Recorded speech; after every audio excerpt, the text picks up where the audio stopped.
농림축산식품부가 내년도 농식품 분야의 주요 업무 추진 계획을 발표했습니다. 농업과 농촌의 경제 회복 체감과 포스트 코로나 시대 이행에 박차를 가하겠다는 목표를 제시했는데요. 내년도 농정 방향은 무엇인지 강창호 기자가 전해드립니다. 문재인 대통령은 22일 기획재정부, 농림축산식품부 등 6개 부처로부터 서면으로 비공개 업무 보고를 받고 민생경제 활성화 대책을 점검했습니다. 국민과 함께 만든 변화, 끝까지 책임 다하는 정부라는 주제로 지난 20일부터 진행된 업무 보고는 코로나19 상황 등을 감안해 서면으로 진행됩니다. 이날 업무 보고를 한 6개 부처는 관계부처 합동 브리핑을 통해 내년도 업무 계획을 발표했습니다. 기획재정부, 문화체육관광부, 농림축산식품부, 고용노동부, 중소벤처기업부, 금융위원회 등 6개 부처는 민생경제 활성화를 핵심 주제로 세부 방안을 마련했습니다. 농식품부는 내년 목표로 농업농촌 경제회복 체감과 포스트 코로나 시대 이행 박차를 제시했습니다. 농식품부는 우선 농가 경영 위험 요소에 대한 대응을 강화할 방침입니다. 농촌 인력 중개를 강화하고 공공형 계절근로 시범 사업을 추진해 외국인 근로자 고용을 보다 유연하게 운영할 예정입니다. 무기질 비료 등 농기자재의 경우 농가에 할인 공급하고 농작물 재해보험 제도 개선을 통해 재해 대비도 내실화한다고 밝혔습니다. 농업관 측의 정확도를 높이고 의무자조금 품목을 확대하는 등 생산자 중심의 자율적 수급 조절 체계 안착도 본격 추진할 계획입니다.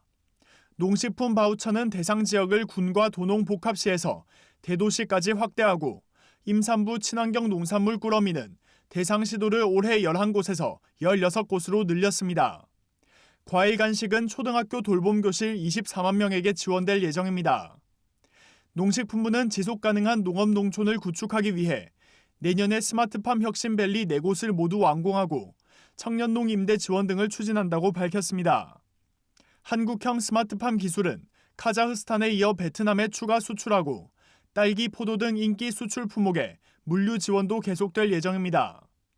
농축산물 온라인 도매 거래 활성화를 위해 올해 양파, 마늘 도매 시장 거래량의 5%였던 시범 거래 품목과 물량을 내년에는 10%로 높이고 주요 채소와 과일로도 확대합니다.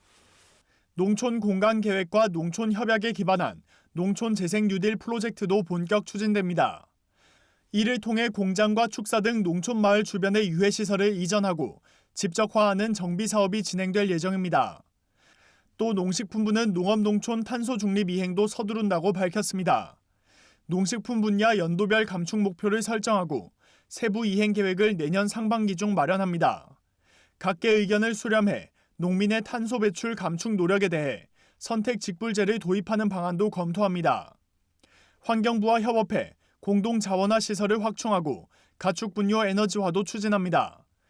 소 분뇨를 고체 연료화해 제철소 등의 에너지원으로 활용하는 방식입니다.